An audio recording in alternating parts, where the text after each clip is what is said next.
I was 12 when my brother Marcus won the National Science Fair with his project on renewable energy systems. The governor presented him with the award.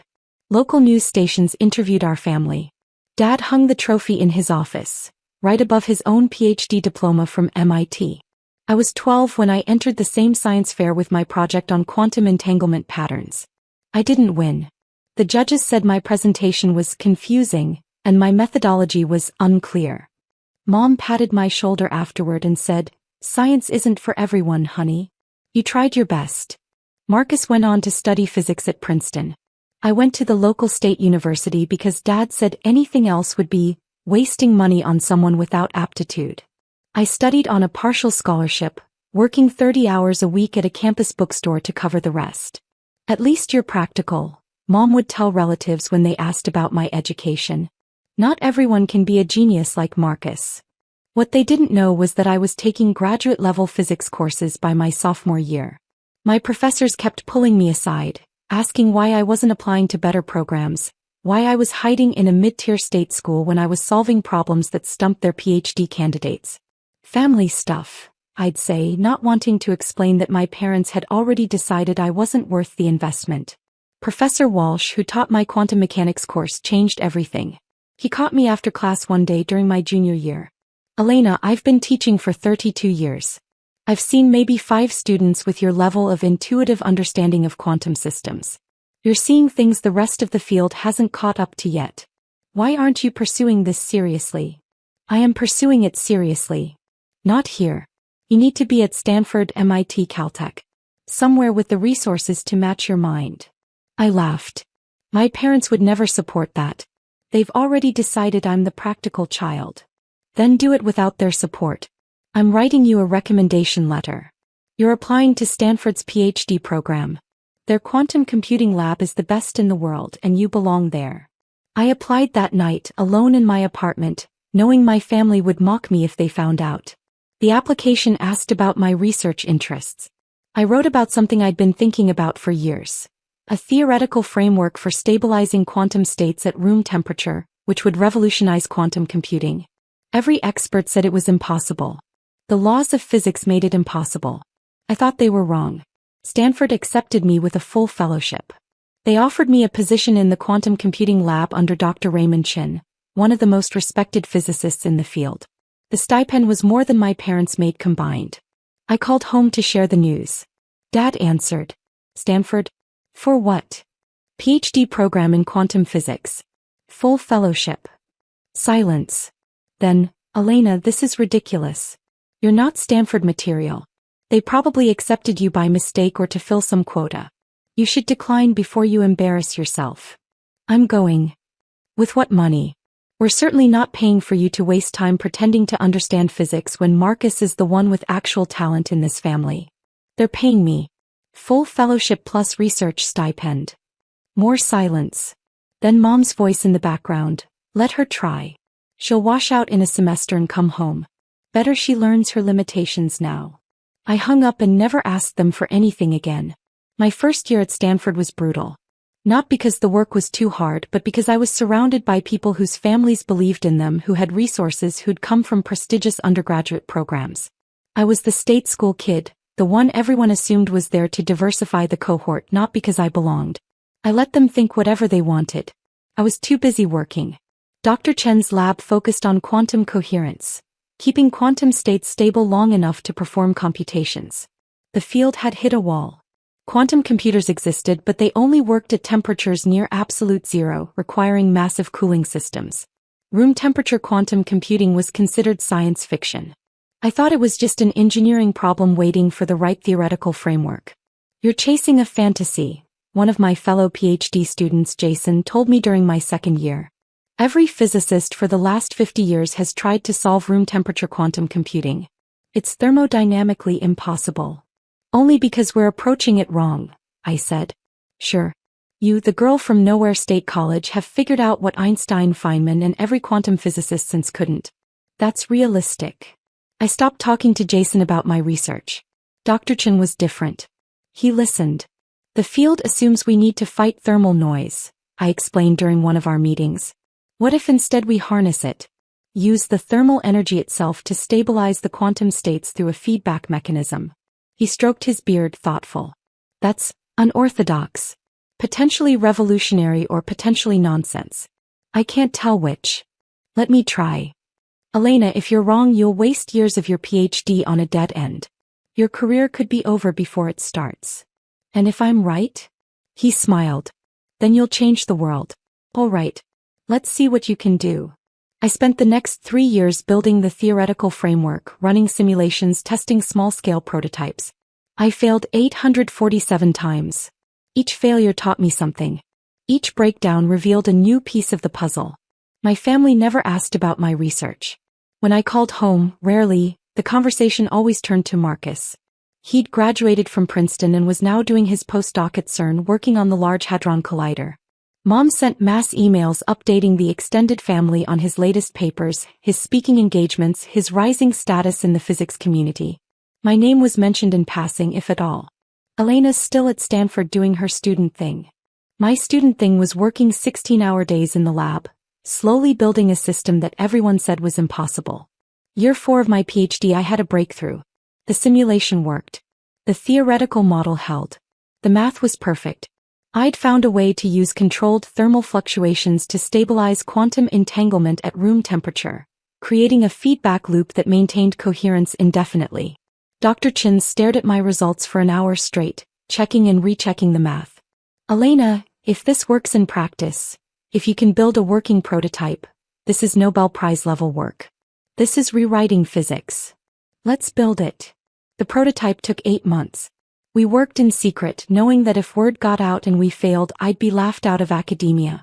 Jason found out anyway and made sure everyone in the department knew I was wasting resources on science fiction. The day we tested the prototype, Dr. Chin invited 3 colleagues, experts in quantum computing, thermodynamics, and experimental physics. They came expecting to witness an expensive failure. I powered up the system. Room temperature. No cooling systems. Just the quantum chip, my thermal regulation framework, and the feedback mechanism I designed. The quantum state stabilized. Held coherence. 5 seconds. 10 seconds. 30 seconds. The longest anyone had maintained quantum coherence at room temperature before was 0.003 seconds. We ran for 5 minutes straight before I shut it down. One of the visiting professors dropped his coffee. That's impossible. It's physics, I said. Just different physics than we've been using. The room erupted. They were all talking at once, demanding to see the code, the hardware specs, the theoretical framework. Dr. Chin was quietly crying in the corner. We need to publish immediately, one professor said. This is the biggest breakthrough in quantum computing history. Every tech company in the world will want this. Every government. Do you understand what you've created? Unbreakable encryption, quantum networks that work at room temperature, quantum computers that can fit in a smartphone. You've just made quantum computing practical. You've just changed everything. We submitted the paper to Nature that night. Peer review took 3 months. 3 months where I couldn't tell anyone, couldn't share, couldn't celebrate. I called home once during that time. Marcus answered. Elena. Haven't heard from you in months. Still playing student at Stanford. Still here. Must be nice having such a light workload. I'm working 80-hour weeks at CERN. Real physics is demanding. I'm sure. Mom and Dad are coming to Geneva next month for my presentation to the European Physics Society. You should come if you can afford the ticket. See what actual high-level research looks like. I hung up before I said something I'd regret. The Nature paper published on a Thursday morning in October. By Thursday afternoon, my email had 4,000 messages. Stanford's press office was fielding calls from every major news outlet in the world. The physics community was in an uproar. Friday morning, the calls started. Apple, Google, Microsoft. They wanted licensing agreements, exclusive partnerships, whatever it took to get access to my technology. The numbers being thrown around were staggering. We're prepared to offer $3.2 billion for exclusive rights, a Microsoft executive said during one call, with additional royalties that could exceed $10 billion over the next decade. Dr. Chin sat beside me during these calls, equally stunned. Elena, you realize you're about to become one of the wealthiest physicists alive? I just wanted to solve the problem. By Monday, the bidding war had reached $5.8 billion. A consortium of tech companies, Apple, Google, IBM, and Samsung, had pooled resources to acquire the licensing rights. Stanford would get a significant portion. Dr. Chen's lab would be fully funded for the next 20 years, and my share would still be over $2 billion. I was 28 years old. I'd just become a billionaire by solving an impossible problem in my university lab. The university scheduled a press conference for Tuesday afternoon. Every major news outlet sent camera crews. The auditorium was packed with physicists, journalists, tech executives, and curious students. Dean Morrison introduced me. Dr. Elena Rodriguez has achieved what the entire field of quantum physics thought impossible. Her breakthrough will fundamentally transform computing, cryptography, telecommunications, and countless other fields. She represents the absolute pinnacle of scientific achievement. I took the podium and explained my research in terms non-physicists could understand. The questions lasted 2 hours. When I mentioned that I'd conceived the core theory during my undergraduate years at a state school, a murmur went through the crowd. Did anyone support this research early on? A journalist asked. My undergraduate professor, Dr. Walsh, believed in me. And Dr. Chen gave me the lab space and freedom to pursue what everyone else said was impossible. That's all I needed. What about your family? They must be incredibly proud. I smiled politely. I haven't told them yet. They don't really follow my work. That quote made headlines. Billionaire physicist's family didn't know about her world-changing discovery. My phone started ringing that evening. My parents' number. I let it go to voicemail. 15 more calls. I turned my phone off. The emails came next. Elena, we saw the news. Call us immediately. We're so proud of you. Why didn't you tell us? Your father wants to discuss your options. I ignored them all. Wednesday morning, I was on Good Morning America via satellite. The host asked about my family. I told the truth. They didn't think I was capable of real science. My brother is a physicist at CERN, very accomplished, and he was always the family genius. I was the practical one, the one who wasn't quite smart enough for serious academic work. They told me not to apply to Stanford because I'd embarrass myself. So I didn't tell them when I succeeded. I didn't need their validation. The interview went viral. Social media exploded with stories from other scientists whose families had doubted them. Science is for everyone who has the passion and dedication, I said in a follow-up interview. Not just the people whose families believe in them from the start. Thursday afternoon, my parents showed up at Stanford. Security called my lab. They're insisting they need to see you. They say it's urgent family business. I sighed. Send them to the coffee shop across from the physics building. I'll meet them there in an hour. I made them wait 90 minutes. When I finally arrived, they were at a corner table looking uncomfortable and out of place among the students and professors. Elena. Dad stood up. We've been trying to reach you for days. I've been busy. The press tour, patent filings, negotiations with the tech consortium. You know, the usual things for someone who's not smart enough for real science. Mom flinched. We never said that. You said exactly that. Multiple times. You said I'd embarrass myself at Stanford. You said I was wasting time pretending to understand physics. You told relatives I was playing student while Marcus did real research. Should I continue? We didn't understand what you were working on, Dad said. You never explained it properly. I tried. For years. You weren't interested. You'd already decided Marcus was the physicist in the family and I was the kid who worked retail. Even after I got into Stanford, one of the most competitive physics programs in the world, you assumed it was a mistake. We were trying to protect you, Mom said. We didn't want you to set yourself up for failure in a field where Marcus was already so successful. We thought you'd always be competing with him, always falling short. So instead you made sure I knew from age 12 that I wasn't good enough? That's protection. Dad's jaw tightened. We're your parents. We deserve respect. You're people who share my DNA. You didn't earn respect through your parenting. You earned exactly what you gave me, dismissal and doubt. That's not fair, Mom said.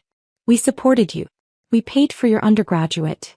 You paid partial tuition after making it clear it was a waste of money. I worked 30 hours a week to cover the rest. Meanwhile, Marcus got everything paid for, plus a car, plus spending money because his education was an investment. Mine was charity.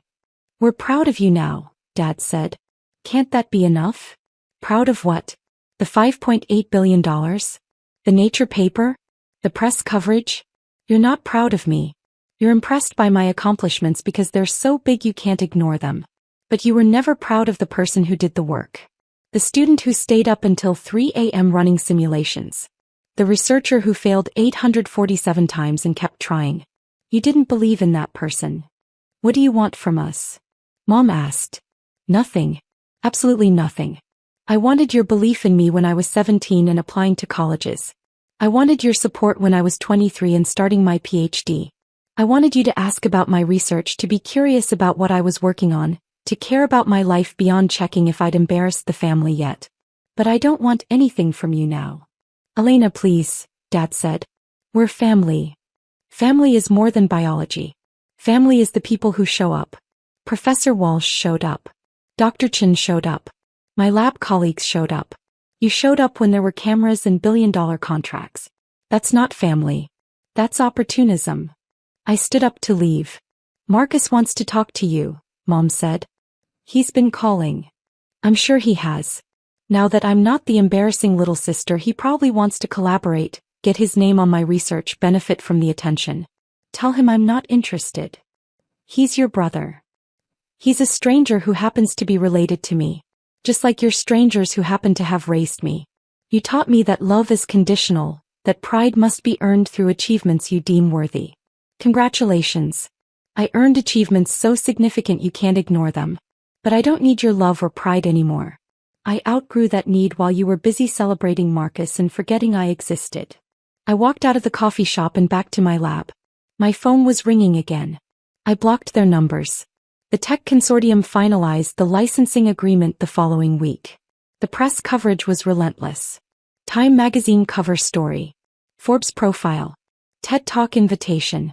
The Nobel Committee's office had informally reached out, according to Stanford's president, though the official announcement wouldn't come for months. My research team expanded to 20 scientists. Stanford built us a new quantum computing facility, state-of-the-art, funded by my patent revenues. We were already working on the next generation of applications. Quantum networks, unbreakable encryption protocols, medical imaging systems that could see individual molecules. You've created an entirely new field, Dr. Chin told me during a lab meeting. Practical quantum computing. Every physics student in the world will study your framework. You're going to be in textbooks, Elena. Your name will be mentioned alongside Einstein and Feynman. It felt surreal. I was the girl from the mid-tier state school, the one who wasn't supposed to understand real science, building a research empire that was changing the world. Marcus showed up at my lab 3 weeks after the coffee shop incident. Security called again. Tell him I'm in a meeting. He says he'll wait. He's been here for 2 hours already. I sighed and went down to the lobby. Marcus was sitting on a bench, looking smaller than I remembered. The confident golden child now looked uncertain, almost nervous. Elena. You're persistent. I'll give you that. Can we talk? Please. 5 minutes. We walked outside to the campus quad. Students passed by, some recognizing me and whispering to their friends. The weird reality of being famous in physics circles. I'm sorry, Marcus said. For everything. For all the years I let them build me up by tearing you down. For not defending you. For not seeing what you were capable of. Okay. That's all. What do you want, Marcus? Absolution. A relationship where we pretend you weren't complicit in making me feel inadequate for 15 years? I don't have time for that. I was young. I didn't understand what they were doing, how it affected you. You were 3 years older than me. Old enough to know better. Old enough to see that they treated us differently. You benefited from that difference, so you stayed quiet. That's not ignorance. That's choice. He was quiet for a moment. I read your Nature paper. 3 times. It's brilliant. Beyond brilliant. It's the kind of work I've dreamed of doing my whole career. And you did it alone, without support, because you were that determined to prove yourself. I wasn't trying to prove anything. I was trying to solve a problem. I'm at CERN working on incremental improvements to existing particle physics models. Important work, but ultimately small. You've revolutionized an entire field. You've done what I've always wanted to do, change physics forever. And I can't help thinking that if Mom and Dad had believed in you the way they believed in me, if I had supported you instead of accepting my role as the golden child, you could have done this years earlier. How many other breakthroughs did we cost you by making you fight for every scrap of validation?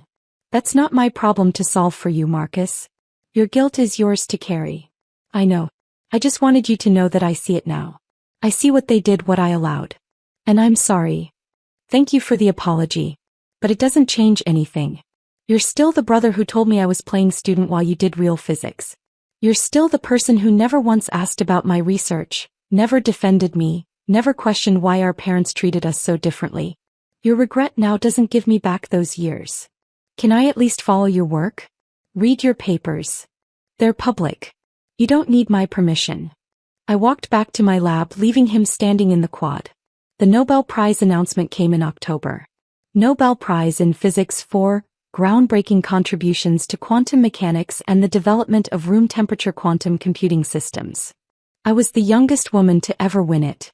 The ceremony in Stockholm was surreal. Royalty, world leaders, the greatest minds in science, all gathered to celebrate achievements that pushed human knowledge forward. I wore a custom gown, gave my acceptance speech in front of a global television audience, attended the formal banquet. My parents sent flowers to my hotel. The card read, "We always knew you were special." I left the flowers in the room when I checked out. After Stockholm, I was invited to speak at physics departments around the world. MIT, Cambridge, Oxford, Tokyo. Students asked how I'd made my breakthrough, what advice I had for young physicists. Don't wait for permission to do great work, I told them. Don't wait for someone to tell you you're smart enough, talented enough, worthy enough. If you have a question that won't let you sleep, if you see a problem that others say is impossible, chase it. Even if everyone doubts you. Especially if everyone doubts you. The greatest discoveries come from people who refuse to accept that something can't be done. A young woman approached me after one lecture, tears in her eyes. My family says physics isn't for girls. That I should choose something more practical. But I love it. I can't imagine doing anything else. Then do physics. Not to prove them wrong. Not to earn their approval. Do it because you love it, because you can't imagine doing anything else. That's reason enough. He hugged me. Thank you. You're the reason I believe I can do this. Dozens of students told me similar stories. Families who doubted them, advisors who dismissed them, colleagues who underestimated them. They saw themselves in my story. The overlooked, the underestimated, the ones who succeeded despite everyone's doubts. I became something I never expected.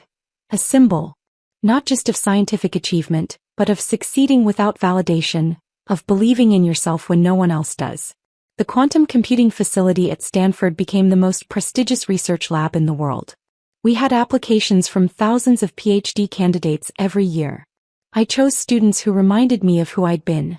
The ones from unknown schools, the ones whose families didn't understand their work, the ones with brilliant ideas and no support system. You belong here, I told each new student on their first day. Not because of where you came from or who believed in you before. But because you have questions worth answering and the determination to answer them. That's all you need. My parents tried to reconnect over the years. Emails. Phone calls. Letters. They wanted to be part of my life now that my life was impressive enough to brag about. I responded politely but distantly. Thank you for reaching out. I'm very busy with research. I hope you're well. Christmas cards came every year. We miss you. We love you. We're so proud. I sent generic cards back. Happy holidays. Best wishes for the new year. They wanted me to forgive them, to let them back in, to give them credit for my success. We raised you to be strong, one of Dad's letters said. Our tough love made you who you are. I never responded to that one. They didn't make me who I am. They showed me who I'd have to become despite them. 5 years after the Nobel Prize, I was invited to give the commencement speech at Stanford. I stood before thousands of graduates and their families, including hundreds of physics PhDs starting their careers. You're about to enter a world that will doubt you, I told them. That will question your abilities, your worth, your right to be in the room where decisions are made. Some of that doubt will come from strangers. Some will come from colleagues.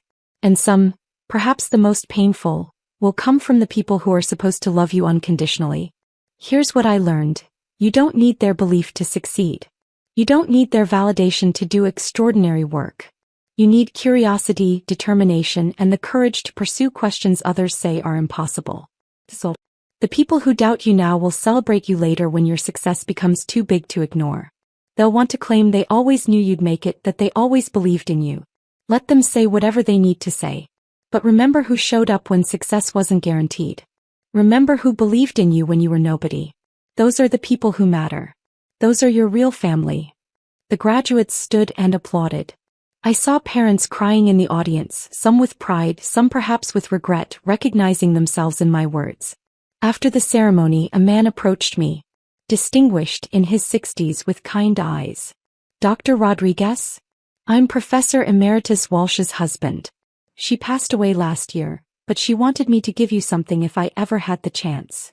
He handed me a letter yellowed with age. I recognized Professor Walsh's handwriting immediately. Dear Elena, it began. If you're reading this, I'm gone, and hopefully you've achieved everything I knew you would. I want you to know that teaching you was the greatest privilege of my career. You had a rare gift. Not just intelligence, but the courage to pursue your ideas even when everyone said they were impossible. That courage is rarer than genius. I hope you never lost it. I hope the world didn't dim that brilliant spark I saw in my classroom all those years ago. And if your family never came around, if they never saw what I saw, that's their loss, not yours. You were always enough, Elena. You were always extraordinary. Don't let anyone convince you otherwise. With great admiration and love, Professor Walsh.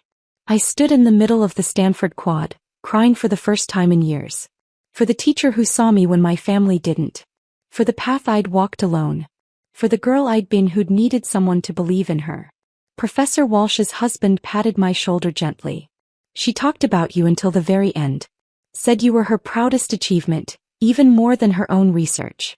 She knew you'd change the world. She never doubted it for a second. That evening, I sat in my office looking at the letter, thinking about the people who'd shaped my journey. Professor Walsh, who'd seen potential no one else saw.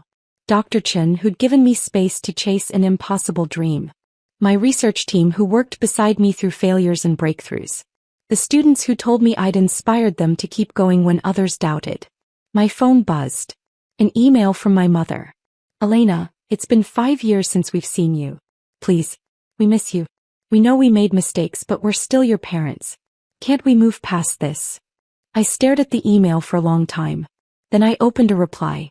Mom, I hope you and Dad are well. I've moved past it. I moved past it years ago when I realized I didn't need your approval to build a meaningful life. You're not villains in my story. You're just people who made choices that hurt me, and I'm someone who chose not to let that define my future. I'm successful. I'm happy. I'm surrounded by people who believe in me. That's enough. I hope you find peace with your choices. I found peace with mine. Best, Elena. I hit send and felt lighter than I had in years. I'm Dr. Elena Rodriguez. I have a PhD from Stanford. I've won the Nobel Prize in Physics. I've revolutionized quantum computing and built a research empire that's training the next generation of physicists.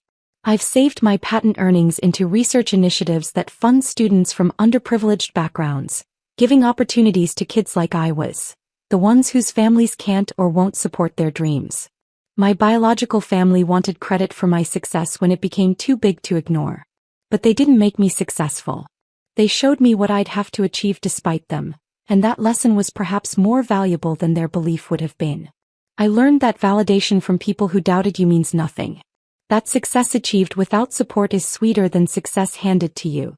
That family isn't just biology. It's the people who show up when you're nobody, who believe in you before you have credentials to prove your worth. Professor Walsh showed up. Dr. Chen showed up. My students show up every day, brilliant and determined and hungry to change the world. That's my family. And their pride means everything.